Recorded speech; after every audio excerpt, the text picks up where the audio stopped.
economía necesita más vertederos.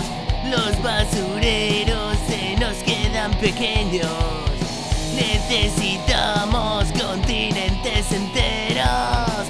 En África son pobres que se jodan. Una frontera de iPhones el primer mundo les impide ver. Miles de montañas de ordenadores rotos.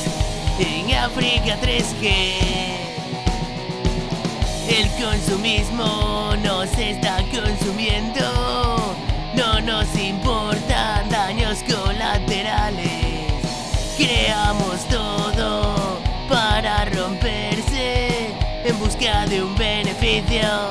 Que se joda África, una frontera de iPhones que el primer mundo les impide ver.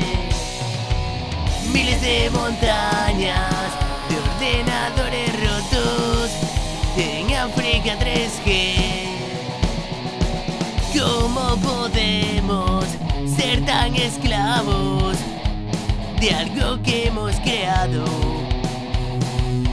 ¿Cómo podemos ser tan esclavos de algo que hemos creado? Menuda mierda es el puto dinero. Menuda mierda. Menuda mierda.